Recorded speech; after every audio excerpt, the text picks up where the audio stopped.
اور میرے نبی پاک نے فرمایا گناہگار مومن بھی جب دعا کے لیے ہاتھ اٹھاتا ہے تو اللہ فرماتا ہے فرشتوں اسے خالی نہ لوٹانا، مجھے شرم آتی ہے اسے خالی، پر تو اٹھاتا ہی نہیں، تو اسے مناتا ہی نہیں، تو کبھی لپٹا ہی نہیں، تو نے کبھی کہا ہی نہیں کہ یا اللہ آ میں تجھے لے جاؤں حضرت سعد بن ابی وقاص کے پاس۔ قادسیہ کی جنگ ہو رہی تھی، کافر بلا رہا تھا آؤ اگر کوئی ہے تو آؤ آؤ مقابلے میں۔ حضرت سعد بن ابی وقاص نے گھوڑے دوڑا دیے، دشت تو دشت ہیں صحرا بھی نہ چھوڑے ہم نے، بحر ظلمات میں دوڑا دیے گھوڑے ہم نے۔ حضرت سعد بن ابی وقاص نے گھوڑے دوڑائے، آگے دریا آ گیا، کوئی پل نہیں کوئی شے نہیں، اسلام کی عزت کا سوال ہے۔ حضرت سعد بن ابی وقاص نے ہاتھ اٹھائے اور کہا اے اللہ اگر تو موسیٰ کی نافرمان قوم کو رستہ دے سکتا ہے تو تو ہمارے دلوں کو جانتا ہے، ہم تو اپنے رسول کے فرما بردار غلام ہیں۔ آنا مہربانی کر کی اگر تو نے دل مسلم کی دل جوئی نہیں تو ہمیں تانا دیں گے بت کے مسلم کا خدا کوئی نہیں۔ کہا اے اللہ مہربانی فرما اگر تو حضرت وَإِذْ فَرَقْنَا بِكُمُ الْبَحْرَ فَأَنْجَيْنَاكُمْ وَأَغْرَقْنَا آلَ فِرْعَوْنَ، اگر تو حضرت موسیٰ کی قوم کے لیے دریا پھاڑ سکتا ہے تو ہم تو نبی پاک کے غلام ہیں۔ صحابہ کہتے ہیں جناب سعد نے دعا مانگی تو دریا نے رستہ عطا فرما دیا۔ یار تو دعا بھی نہیں مانگتا؟ حضور نے فرمایا دعا صلاح المومن، دعا مومن کا ہتھیار ہے، تو نے یہ بھی چھوڑ دیا ہے۔ اب تو باتیں کر کے تبصرے کر کے ٹی وی دیکھ کے اپنی رائے قائم کر کے کمنٹس کر کے سو جاتا ہے، یہ بھی سوتا خشک ہو گیا، تو دعا تک نہیں مانگتا۔ فرماتے ہیں دعا مانگی تو دریا نے رستہ دیا، اور جب اس کنارے نکلے تو حضرت سعد کہنے لگے کسی کی کوئی شے تو نہیں رہ گئی دریا میں، کوئی چیز تو نہیں رہ گئی۔ ایک صحابی کہنے لگے پیالہ رہ گیا ہے، تو حضرت سعد فرمانے لگے او دریا ہمارا پیالہ واپس نہیں کر دیتا؟ تو کہتے ہیں کہ لہر آئی تو پیالہ بھی باہر پھینک گئی۔ او بھائی ہم اسی رسول کا کلمہ پڑھتے ہیں جن کا حضرت سعد بن ابی وقاص نے کلمہ پڑھا تھا، اور کسی جگہ میرے نبی پاک نے نہیں فرمایا اللہ صحابی کی سنے گا بعد میں آنے والوں کی نہیں سنے گا، کسی جگہ نہیں کہا۔ پر تو کشکولے دعا بھی نہیں اٹھاتا، مصیبت میں بھی اب یاد خدا ہم کو نہیں آتی، دعا منہ سے نہ نکلی جیبوں سے عرضیاں نکلی، تو یہ کام بھی نہیں کرتا۔ میرا دل کرتا تھا چلو اور کچھ نہ ہو مسجدوں میں اجتماعی دعا ہی ہو جائے، پر اس طرف بھی توجہ نہیں، وہاں بھی کہتے ہیں مولوی صاحب جلدی کرو گھر جانا ہے، اتنی لمبی دعا، اور کمنٹس کر رہے ہیں لوگ کہتے ہیں آپ اپنے گھر کی سوچیں۔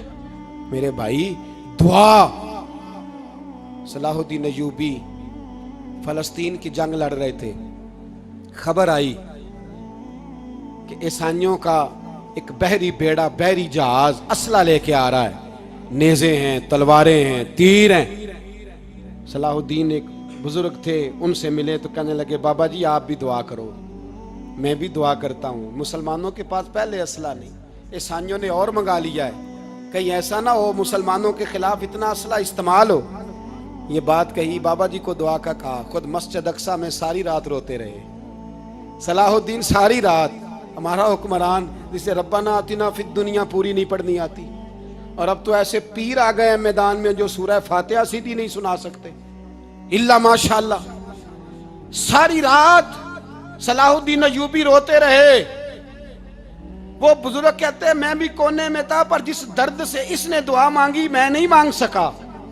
سویرے خبر آئی کہ دشمن کا وہ بحری بیڑا جو اسلحہ لے کے آ رہا تھا دریا میں غرق ہو گیا ہے۔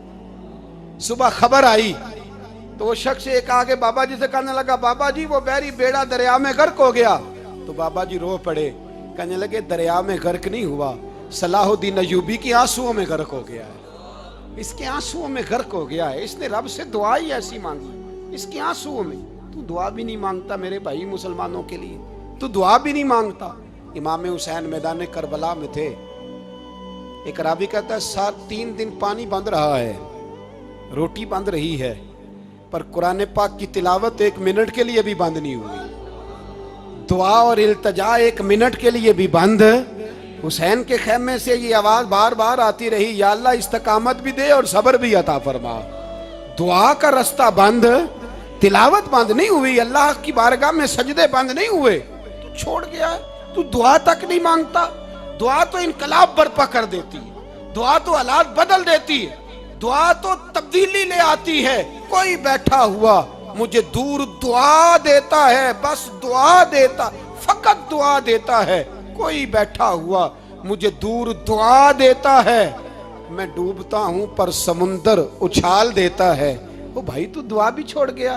پہلی بات آپ کی خدمت میں یہ ہے کہ جاگیں, مسلمان بنیں. دوسرا کچھ نہیں کر سکتے تو دعا تو کر سکتے ہیں نا. دعا کا رستہ اپنائیں. اور پھر میرے نبی پاک علیہ السلام نے 2 باتیں فرمائیں, کان کھول کے سن لینا. 2 باتیں. حضور نے فرمایا ایک وقت آئے گا کہ میری امت کے خلاف کافر ایک دوسرے کو آوازیں دیں گے, آؤ مسلمانوں کو ماریں, آؤ مسلمانوں. تو صحابہ نے کہا یا رسول اللہ کیوں, ہم تھوڑے ہو جائیں گے؟ فرمایا نہیں, تم بہت زیادہ ہوں گے. 56 اسلامی ملک ہیں دنیا میں. کتنے بول کے بتانا ہے؟ اتنا سا برما ہے. کسی غیر مسلم کا کتا مر جائے تو یہ چیخ پڑتے ہیں, اور یہاں کہتی ہے اقوام متحدہ کہ جی وہ ہمیں داخل نہیں ہونے دے رہے. تو بند کرو پھر سلامتی کونسل, تحلیل کر دو, اقوام متحدہ ختم کرو. اگر تمہاری کو سنتا نہیں تو بنائی کیا ہے؟ صرف مسلمانوں کو پریشرائز کرنے کے لیے. اور ہمارے مسلمان بھیک مانگتے پھرتے ہیں, کہتا ہے کہا ہے ہم نے اقوام متحدہ سے. اب تم اپنے لیے کافر سے بھیک مانگو گے, کافر سے بھیک مانگو گے. میرے عزیز نبی پاک علیہ الصلوۃ والسلام نے فرمایا کافر ایک دوسرے کو بلائیں گے مسلمانوں کو مارے. یا رسول اللہ ہم تھوڑے ہوں گے. فرمایا بہت زیادہ ہوں گے. تو حضور کیا ہوگا؟ فرمایا تمہیں وہن ہو جائے گا. یا رسول اللہ وہ کیا ہے؟ فرمایا دنیا سے پیار ہو جائے گا, مرنے کو دل نہیں کرے گا. دنیا سے اور مرنے کو. اس وقت سمجھ لینا کافر تم پہ حاوی ہے. میں اپنا اندازہ کروں, آپ اپنا کریں. مجھے دولت سے کتنا پیار ہے اور آپ کو کتنا پیار ہے.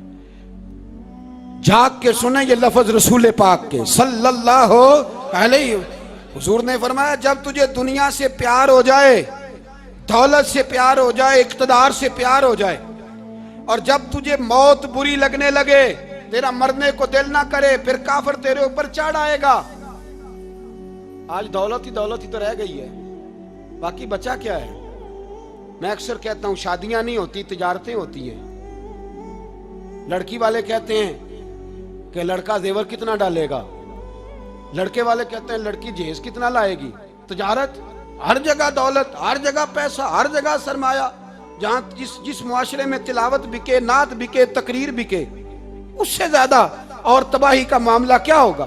میرے عزیز میرے رسول پاک علیہ الصلوۃ والسلام کے صحابہ کے قریب دنیا داری آ سکی نہیں آئی. حضرت ابو بکر صدیق نے پانی مانگا تو لوگوں نے دودھ دیا, فرمایا پیچھے کرو. ابو بکر نے نعمتیں چھوڑ دیے. اب ابو بکر وہ والا کام کرتا ہے جو رسول پاک نے کیا ہے. فرمایا نہ دودھ شاید پیش نہ کرو, جو مانگتا ہوں بس وہ دو. حضرت ابو بکر صدیق نے بڑے مالدار تھے.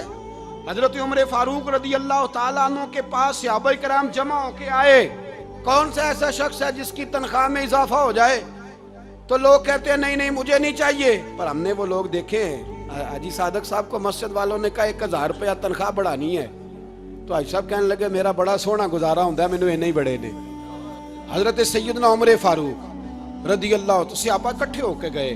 کہنے لگے عمر حضور کے زمانے میں بظاہر غربت رہی, جناب صدیق اکبر کے زمانے میں غربت, اب تو بڑی ریل پیل ہے, بحرین سے لاکھوں کا مال آتا ہے, آپ کو بڑے بڑے سفیر ملنے آتے ہیں, پر آپ وہی پرانا کرتا اور وہی طامت جو کئی جگہ سے سی آپ نے کئی جگہ سے پھٹی.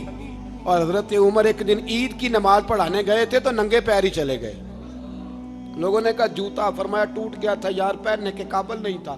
فرمایا ننگے پیر آ گئے ہو, لوگ کیا کہیں گے؟ فرمایا چھوڑو, عمر کے پاؤں ننگے ہیں لیکن عمر کے کردار میں تو کوئی شک نہیں نا, پیر ہی ننگے ہیں نا, کیا ہوا؟ چھوڑو اس بات کو. کوئی پیار نہیں دنیا داری سے, دولت سے, کوئی چکر ہی نہیں. حضرت سیدنا عمر فاروق رضی اللہ تعالیٰ عنہ کو صحابہ نے اکٹھے ہو کے کہا, یہ ہے امت کے بیدار ہونے کے طریقے جو عرض کر رہا ہوں. کہا جناب آپ اب بڑا مال غنیمت ہے, اور جس طرح ہر صحابی کا حصہ ہے آپ کا بھی حصہ ہے, تو ایک نیا کرتا ہی ڈال لیں آپ خرید کے. اب جب مشورہ ہو گیا صحابہ میں تو کہنے لگے عمر سے بات کون کرے گا؟ نیا کرتا پہننے کی عمر سے بات کس کو برا لگتا ہے جی؟ نیا کرتا کون بات کرے گا؟ حضرت سیدنا علی المرتضیٰ کا انتخاب ہوا. کہنے لگے مولا علی کی بڑی عزت کرتے ہیں, ان سے بڑا پیار کرتے ہیں, ان سے بات کرتے ہیں. تو حضرت علی کو بلایا گیا, عرض کی حضور مہربانی فرمائیں. حضرت عمر سے کہے نئے کرتے کے لیے. آپ فرمانے لگے عمر میری بڑی قدر کرتا ہے, بڑی بات سنتا ہے, پر یہ والا کام نہیں میں عمر سے کہہ سکتا, یہ کسی اور سے کہو. تو کہنے لگے آپ رہنمائی کر دیں, کس کو کہیں؟ تو جناب علی المرتضیٰ فرمانے لگے اگر حضرت عائشہ صدیقہ سے کہو گے تو عمر فوراً مان جائے گا, وہ مومنوں کی ماں ہیں. صحابہ حضرت عائشہ کے پاس, اماں جی عمر کو بلائیں, ان کو کہیں. بڑے بڑے سفیر آئے ہوتے ہیں, وہی پرانے کپڑے پہن کے بیٹھ جاتے ہیں. اللہ اکبر. حضرت عائشہ نے پیغام بھیجا, فرمایا عمر کو بلاؤ. عمر فاروق دوڑے ہوئے آئے, پردے کے پیچھے حضرت عائشہ کے پاس گھٹنوں کے بل, اماں جی دیر تو نہیں کر آیا میں آنے میں؟ حکم ہو, حضور کے گھر سے پیغام آیا. بڑے بڑے سفیروں کو چھوڑ کے بھاگے. حضرت عائشہ صدیقہ کہنے لگی عمر دیکھو جائز پیسے ہوں تو اسلام اچھے لباس سے منع نہیں کرتا, اب بڑا بڑا مال آیا ہے, اب تیرا بھی حصہ ہے, تو صحابہ کرام کی خواہش ہے کہ نیا کرتا پہن لو. بڑے بڑے سفیر آتے ہیں, حرج بھی کوئی نہیں, جائز بھی ہے, کو منع نہیں. حضرت عمر نے گردن جھکا, جی اماں جی, جی اماں جی, جی اماں جی. حضرت عائشہ کہتی ہیں بات ختم ہوئی, عمر نے گردن اٹھائی تو عمر کی داڑھی آنسوؤں سے بھری ہوئی. کہتی ہے مجھے کہنے لگے اماں جی میں تو صرف مسجد میں دیکھا کرتا تھا, آپ تو مصطفیٰ کو دن رات دیکھتی تھیں, جس طرح کے کرتے آمنہ کے لال نے پہنے ہیں مجھے بھی پہنا دو, میں تیار ہوں, میں پہن لوں گا, میں تیار ہوں, پر جس طرح کے میرے نبی نے پہنے. حضرت عائشہ کہتی ہے میں پھوٹ کے روئی, میرا پلو آنسوؤں سے بھر گیا. فرماتی ہیں میں عمر کی بات سنتی گئی تو میرا پلو آنسوؤں سے, میں نے کہا عمر تو جا, تو ٹھیک ہے. فرماتی ہے عمر فاروق سلام کر کے اٹھے, امیر المومنین چلے گئے. اس کونے میں صحابہ چھپے ہوئے تھے, وہ آئے, کہا اماں جی کیا بات ہوئی؟ تو میں پھر رو پڑی. میں نے کہا کیا بتاؤں, تمہیں پرانے کرتے نظر آتے ہیں, اسے محمد عربی کے جلوے نظر آتے ہیں, اسے رسول اللہ کا رنگ نظر آتا ہے, اسے وہ غلامی نظر آتی ہے. عمر کو دنیا سے پیار, اور دنیا سے پیار نہیں تھا, دعا پتہ کیا تھی؟ یوں جھولی اٹھا کے اللہ مرزقنا شہادتن فی سبیلک وجعل موت فی بلد حبیبک. اللہ عمر کو بسترے والی موت نہ دینا, موت شہادت کی دینا, اور میں میدان میں جا کے نہیں مرنا چاہتا, مجھے رسول اللہ کے شہر میں موت چاہیے, باہر جا کے نہیں, یہی میدان لگے مدینے میں, یہی موت آئے, اسباب بنا, میں مدینہ بھی نہیں چھوڑنا چاہتا. او بھائی ان لوگوں کو نہیں پیار تھا. جناب صدیق اکبر کا وصال ہوا تو زہر کے اثر سے, وہ جو آپ کو زہر لگا تھا, بعض مفسرین نے لکھا ہے کبھی کبھی وہ جو سانپ نے ڈسا تھا تو کبھی کبھی اس کا اثر آتا تھا, بس اللہ نے شہادت دینی تھی کبھی کبھی, ورنہ تو بڑی شفائیں تھیں. حضرت عمر شہید, حضرت عثمان, جناب علی, امام حسن, امام حسین, علی اکبر, علی اصغر, حضرت عباس, حضرت سعد بن معاذ, حضرت امیر حمزہ, مصعب بن عمیر. میرے محبوب نے تو لسٹ بنائی شہیدوں کی, لسٹ بنائی شہیدوں کی. شہادت سے پیار کیا رسول اللہ صلی اللہ علیہ وسلم کے غلاموں نے, پیار کیا شہادت سے, اسی لیے تو کافر اٹھ نہیں سکا کہ شہادت سے. حضرت سعد بن معاذ رضی اللہ تعالیٰ عنہ کو زخم لگ گیا, جنگ سے زندہ آ گئے لیکن زخم ہے, رو کے کہنے لگے محبوبہ سارے شہید ہو گئے, میں ایسے ہی رہ گیا. حضور نے فرمایا نہیں, رب تجھے بھی شہادت کی موت ہی عطا فرمائے گا. اسی زخم میں پردہ ہو گیا. میرے بھائی حضرت عمر بن جموح رضی اللہ تعالیٰ عنہ 4 بیٹے لے کے احد کے میدان میں آئے, کہا محبوبہ میرے 4 ہی تھے, میں سارے لے آیا ہوں, سارے ہی قبول ہیں؟ فرمایا ٹھیک ہے. پھر خود بھی زرہ پہن لی, ایک ٹانگ سے لنگڑے تھے, ٹانگ چھوٹی تھی. حضور نے فرمایا تو نے کیوں لباس پہن لیا ہے؟ کہا حضور میں نے بھی تو جہاد پہ جانا ہے نا. تو حضور نے فرمایا تیرے 4 بیٹے جو جا رہے ہیں. تو کہا یا رسول اللہ کیا لنگڑے جنت میں نہیں جا سکتے؟ حضور لنگڑے اللہ کو قبول نہیں, میں نہیں جا سکتا. تو میرے نبی پاک صلی اللہ علیہ وسلم نے فرمایا نہیں، جنت تو تیرا انتظار کر رہی ہے۔ کہا حضور پھر میں بھی جاؤں گا، بچے جائیں گے تو میں بھی جاؤں گا۔ ایک بی بی احد کے دن 3 سال کا بچہ لے کے گھر سے نکلی، بیبیوں کو کہتی ہے میرا خامد بھی بدر میں شہید ہوا، بھائی بھی اور باپ بھی، آج حضور نے پھر بلایا ہے، دل کرتا تھا کوئی جوان بیٹا ہوتا تو میں پیش کرتی، پر اب میرے پاس یہ 3 سال کا ہی ہے۔ بچہ لیا مدینے میں مسجد نبوی میں، حضرت بلال سے کہنے لگی 2 منٹ حضور کا دیدار چاہیے۔ نبی پاک آئے، کیسے آئی ہو؟ کہنے لگی محبوبہ میں شہید کی بیٹی، شہید کی بہن، شہید کی بیوہ ہوں، میرے پاس اب جوان تو کوئی نہیں، یہ 3 سال کا ہی ہے۔ حضور نے مسکرا کے فرمایا یہ کرے گا کیا کرے گا؟ کہنے لگی حضور سنا ہے اسلحہ تھوڑا ہے، ڈھال کی ضرورت ہے، لوہے کی ڈھال ہوتی تھی، جب تلوار آتی تھی تو آگے کی جاتی تھی۔ کہا محبوبہ میرا شہید کی اماں بننے کو بڑا دل کرتا ہے، یہ میرا 3 سال کا لے جاؤ، جب تیر آپ کی طرف آیا تو میرا بیٹا آگے کر دینا، یہ ڈھال کا کام تو دے گا نا۔ ہنستے ہوئے محبوب کی آنکھوں میں آنسو آئے، بچے کو پکڑ کے سینے سے لگایا، ماتھا چوما، فرمایا جا تیرے ساتھ وعدہ ہے قیامت کے دن تجھے شہید کی اماں کہہ کے ہی پکارا جائے گا، وعدہ ہے تیرے ساتھ تجھے شہید کی۔ میرے بھائی مرنے کو دل ہی نہیں مسلمان۔ میرے نبی پاک صلی اللہ علیہ وسلم نے فرمایا جس کے دل میں کبھی شہادت کی آرزو پیدا نہیں ہوئی، اس کے سینے میں دھڑکنے والا دل مومن کا ہے ہی نہیں، وہ تو منافق ہے۔ جو کبھی دین کے رستے میں شہید ہونے کو، میرے بھائیوں دین کو بڑی ضرورت ہے، بڑی ضرورت ہے، بڑی۔ اے خاصائے خاصان رسول وقت دعا ہے، امت پہ تیری آ کے عجب وقت پڑا ہے۔ وہ دین جو بڑی شان سے نکلا تھا وطن سے، پردیس میں وہ آج غریب الغربا ہے۔ فریاد ہے اے کشتی امت کے نگہباں، بیڑا یہ تباہی کے قریب آن لگا ہے۔ اور ایک شاعر قلم توڑ گیا، کہنے لگا تجھ سے فریاد ہے اے گنبد خضرا والے، تجھ سے فریاد ہے اے گنبد خضرا والے، کعبے والوں کو ستاتے ہیں کلیسا والے، تجھ سے فریاد اے گنبد خضرا۔ اپنے اندر دین کا درد پیدا کرو، ذوق پیدا کرو، مسلمان بن کے جینا سیکھو۔ جب کوئی برادری پوچھے تو کہو میں محمدی ہوتا ہوں، میں مصطفی ہوتا ہوں، میں رسول اللہ کا غلام ہوتا ہوں، میں پہلے مسلمان ہوں باقی کچھ بعد میں ہوں۔ خدا را اپنے گھر میں پردہ کراؤ، خدا را رزق حلال کھاؤ، اگر پردے نہ ہوں رزق حلال نہ ہو تو جذبہ جہاد پیدا نہیں ہوتا۔ خدا را اپنے اندر انقلاب برپا کرو، دین کے لیے جینا سیکھو۔ دین بڑا تڑپتا ہے، دین بڑا روتا ہے۔ رسول اللہ آج تجارت کرنے والے ملتے ہیں، آج سیاست کرنے والے ملتے ہیں، دین والے نہیں ملتے، دین کے درد والے نہیں ملتے۔ اپیل ہے آپ سے، آج رات 2 نفل پڑھ کے اور کچھ نہ ہو سکے تو مسلمانوں کے لیے دعا ضرور کر دینا، ان کے لیے دعا ضرور کر دینا، اپنے آپ کو بیدار کرو، بیدار کرو۔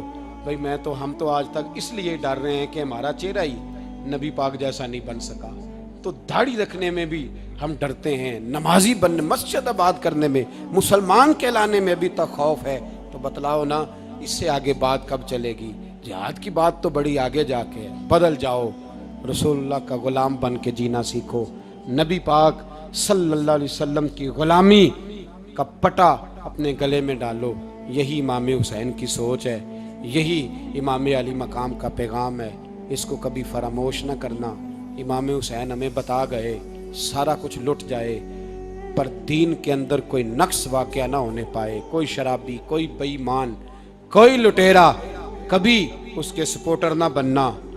ہمیشہ وہ کسی شاعر نے کہا تھا ہم سے نہ رقم ہوں گے قصیدے یزید کے، کسی نے کہا کسی ظالم نے میری سپورٹ کر، میری بات کر، تو اس نے کہا ہم سے نہ رقم ہوں گے قصیدے یزید کے، کیونکہ ہم لوگ تو حسین کے سیرت نگار ہیں، ہم لوگ تو حسین کے سیرت نگار ہیں۔ یہ محرم کے جو دن ہے یہ انقلاب کے دن ہے، رونے پیٹنے کے نہیں، انقلاب کے دن، جذبوں کی بیداری کے دن، ظلم کی آنکھوں میں آنکھیں ڈالنے کا جذبہ پیدا کرنے کے دن۔ اس کو اسی رنگ میں لو۔ اے خالق کائنات، اپنے محبوب کی امت پہ رحم فرما اور اپنے فضل سے ہمیں دلوں میں جذبہ جہاد اور شوق شہادت عطا فرما. آخر دعوانا ان الحمد. 2 منٹ کے